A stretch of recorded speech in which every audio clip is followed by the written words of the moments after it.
Hey everybody, it's Femtrooper, and today we are going to be talking about some great linear JRPGs.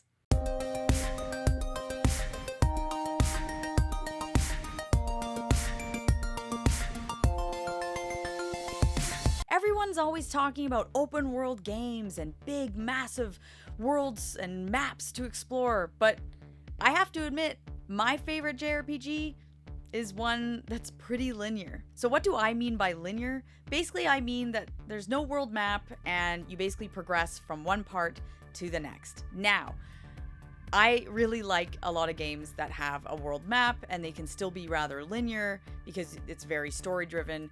For example, Dragon Quest, Final Fantasy, games like that, a lot of them have world maps and you move from town to town, but you still have a world map to walk around. So anything like that, like Star Ocean, I'm not including on this list. Even though those games can be sort of linear, they're not the linear that I'm referring to today. I'm really referring to games that basically just you go from one area to the next. No world map.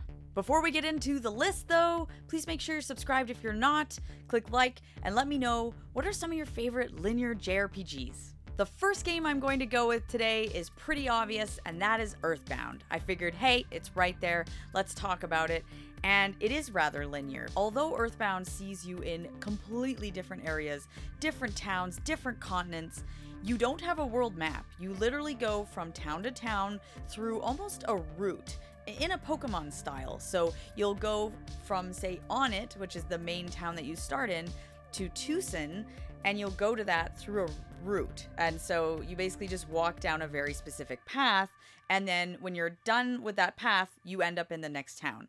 It's pretty obvious where you need to go. Sometimes you don't know what you're supposed to do in the game, fair, because it's old school, but you know at least kind of where you're going. It's not really that hard. You're not on a world map like, do I go east? Do I go west? Do I go south?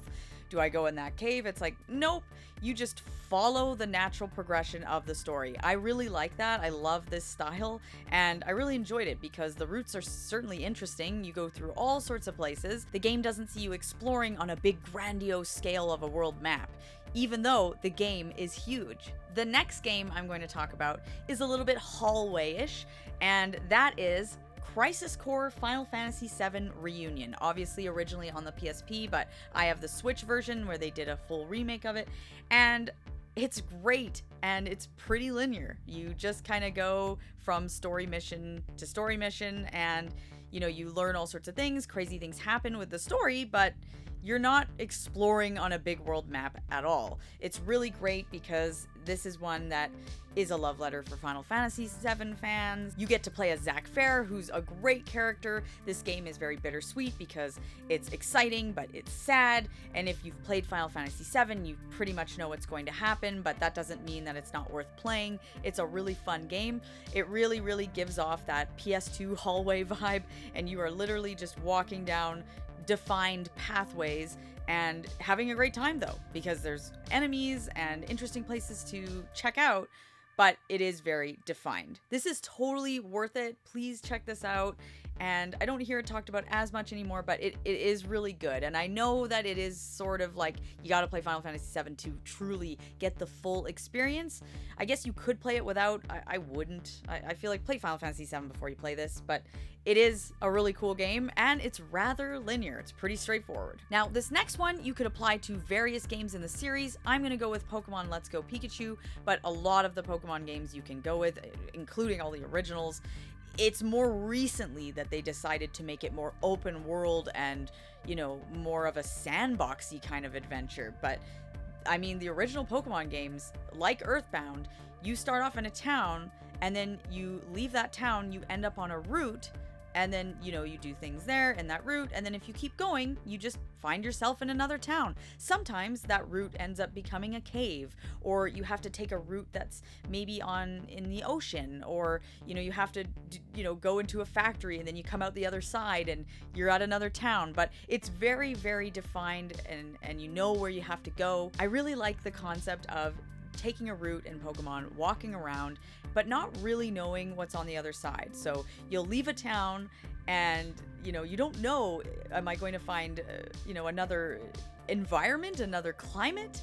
Is it going to change? You know, somewhere you might be, it's snowing, and then you take a route, and then all of a sudden now it's a desert. So I really like that concept. I know you get that on a world map, but there's something really fun about taking a route with Pokemon and going in the grass, talking to trainers who are just waiting for you on the route. That's always super fun to me. So I love these games for that.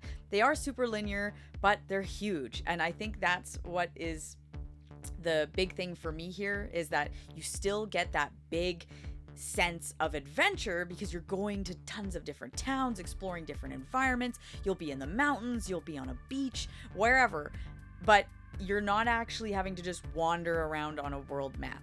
This next one is obviously a remake, and it is Super Mario RPG. Absolutely love this game, super fun, and it has a world map, but it's a world map like a platformer, which I thought was really cool. So it's very defined. So you'll leave one area, and then there'll be basically almost like the way you'd play an old Mario game, and there'd be defined levels in one of the worlds. Like it'd be like level, you know, world 3, level 2, world 3, level 4, and then you just kind of move over and click and you go to that area, that level. This doesn't have levels. Instead, it might be a town or an area you need to explore, but it's done in the same way as a platformer world map. So you're not having to wander around. You basically just go, you know, from A to B, from B to C, from C to D. And I really like that. It's really fun because you still get to go to all these different places, but you have a very unique world map, and I don't see that too often. It's kind of like the way I've been talking about with like Pokemon and Earthbound, where there's routes that you take, or, you know, it'll be like a huge world map and you have to wander around like Dragon Quest or something.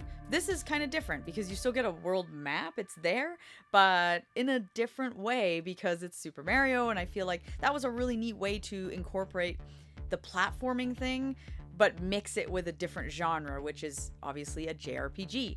Really cool game.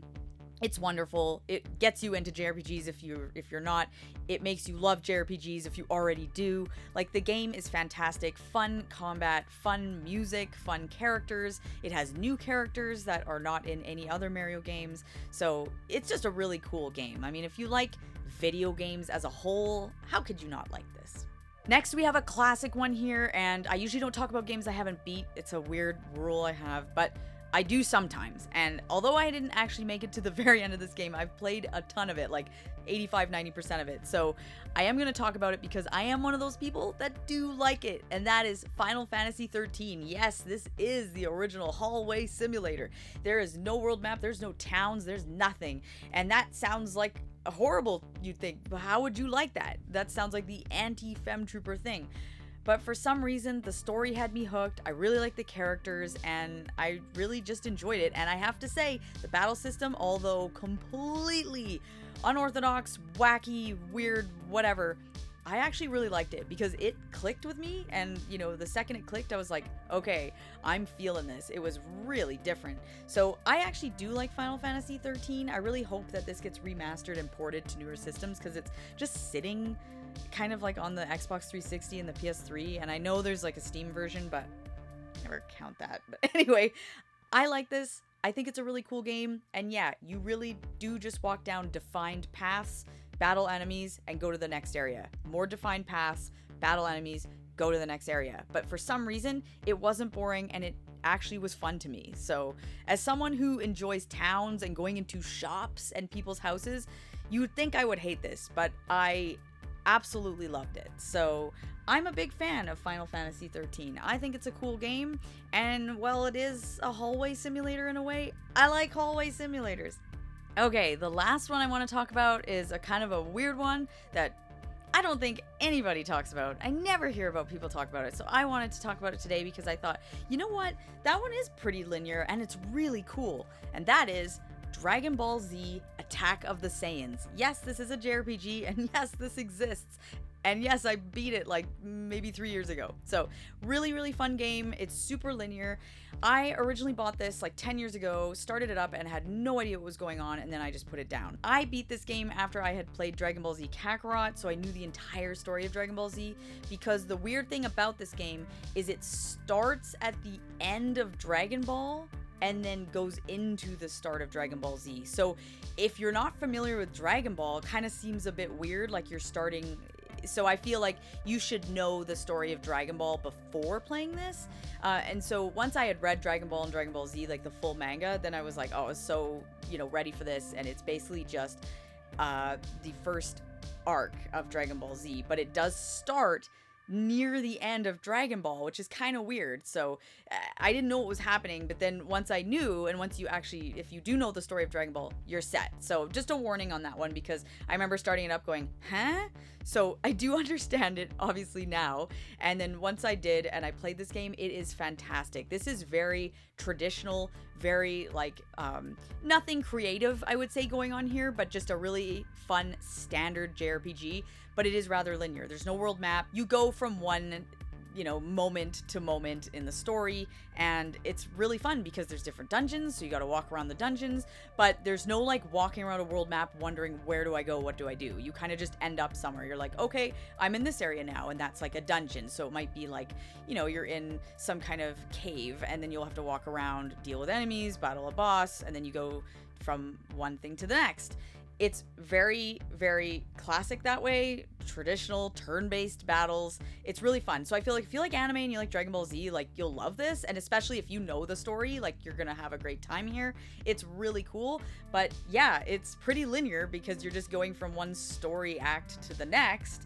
And I feel like that's okay. Like you're not exploring. You do actually walk around some town areas. Like, you're not just like, dungeon to dungeon, but it's just pretty linear in the sense that you're not wandering around a world map or going from town to town in that sense. There aren't really any routes either, so it is pretty linear. Out of all the ones today, it's quite linear, but it's a really solid, fun game. Like if you're just looking for like a fun anime JRPG with fun dungeons to explore, fun characters, fun story, like 100%.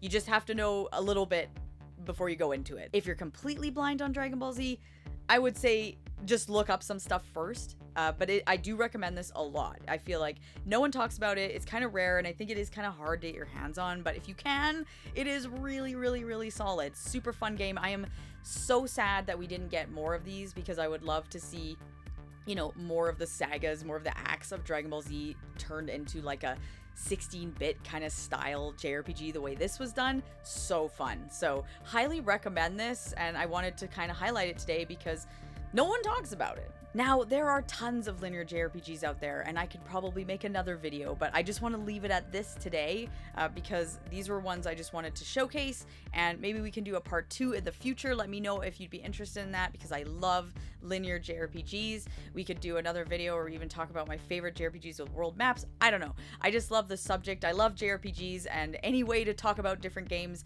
is fun for me. So I hope you guys enjoyed the video today. Let me know what your favorite linear JRPGs are, and of course, as always, I'll see you guys in my next video.